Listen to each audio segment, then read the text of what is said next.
అందరికీ నమస్కారం. ఎన్నికలు ముగిశాయి. దాదాపు 82% ఓట్లు పోలయ్యాయి. ఇది ప్రజాస్వామ్యంలో మంచి పరిణామం. కానీ ఇదే సమయంలో ప్రజలందరం చాలా అప్రమత్తంగా ఉండాలి. ఎందుకంటే పోలింగ్తోనే ఎలక్షనీరింగ్ పూర్తి కాలేదు, కౌంటింగ్ కూడా ఉంది. ఓటమి కళ్ళ ముందు కనిపించడంతో వైసీపీ అసురగణం ఎంతటి అరాచకానికి ఒడిగొడుతుందో పల్నాడు, తాడిపత్రి, తిరుపతిలో చూసాం. సైకోపాత్ అనే మాట మనం వింటూ ఉంటాం.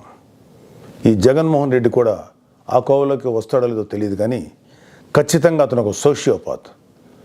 ప్రజలను కులాలుగా, వర్గాలుగా, పార్టీల వారీగా విడదీసి చిచ్చులు పెట్టి ఆనందించే రకం. అతనిలో ఆ మానసిక స్థితిని మొదట్లో ఎవరు గుర్తించలేకపోయారు. ఆ వ్యాధిని తన అసురగణానికి కూడా అంటించాడు. ఈ సోషియోపాత్ మానసిక స్థితి రోజు రోజుకి ముదిరిపోయింది.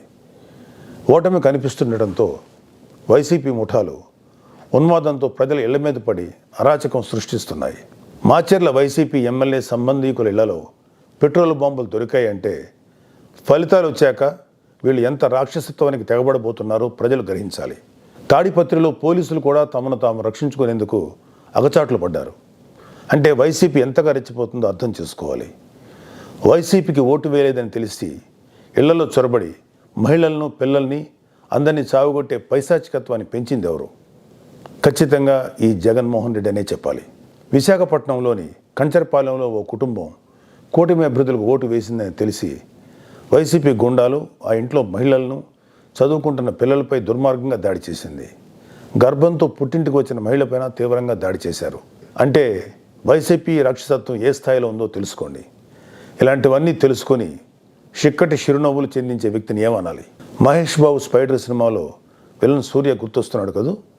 ఉత్తరాంధ్ర నుంచి రాయలసీమ వరకు ఎన్నికల అనంతరం హింసను ప్రేరేపించడంలో వైసీపీ ఓటమి కనిపిస్తుంది. రాబోయే ఓటమిని కప్పిపుచ్చుకునేందుకే ఈ దాడులు చేస్తుంది. ఈవీఎంలు భద్రపరిచిన స్ట్రాంగ్ రూమ్స్ దగ్గర కూడా భద్రత పటిష్టంగా ఉంచాలి. అక్కడ సెంట్రల్ గవర్నమెంట్ వారిది 3 అంచెల సెక్యూరిటీ ఉంది. అయినా కూడా అక్కడ మన కూటమి పార్టీల ప్రతినిధులు నిరంతరం పహరా ఉండాలి.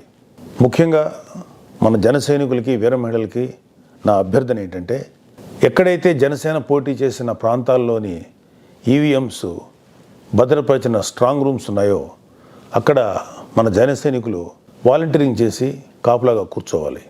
ఈ అవకాశాన్ని ముఖ్యంగా మనం వదులుకోవద్దు, వాడుకుందాం.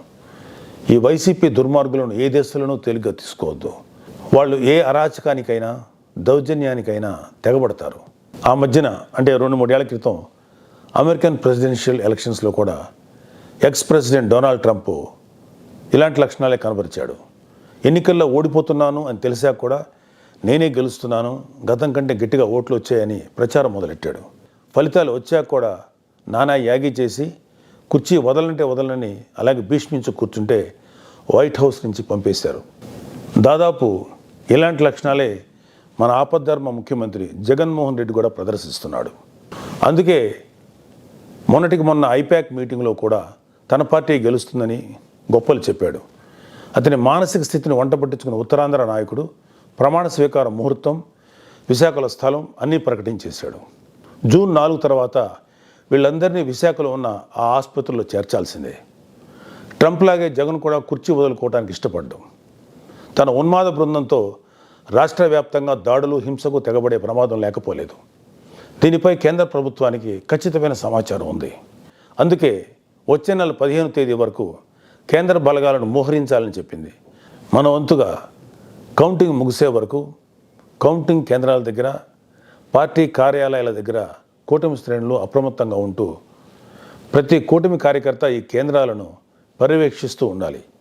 ఆంధ్రప్రదేశ్ రాష్ట్రం ఈ అరాచక శక్తుల చేతుల నుంచి అభివృద్ధి సాధకుల చేతులకు మారే సమయం దగ్గరలోనే ఉంది. అందరం ఆ శుభగడి కోసం వేచి చూద్దాం. జై జనసేన, జై హింద్. ఇప్పుడు ఆపరేషన్ లేకుండానే మోకాళ్లకు ప్లాస్మా ట్రీట్మెంట్. మీ ఆర్థోపెటిక్ సమస్యలన్నిటికీ రోబోటిక్ టెక్నాలజీ ద్వారా తక్కువ ఖర్చుతో శాశ్వత పరిష్కారం. ఫ్రీ కన్సల్టేషన్, ప్రతి ట్రీట్మెంట్ పై 20% డిస్కౌంట్. ఈ ఆఫర్ కొద్ది రోజులు మాత్రమే. త్వరపడండి. V9 hospitals 9281465842.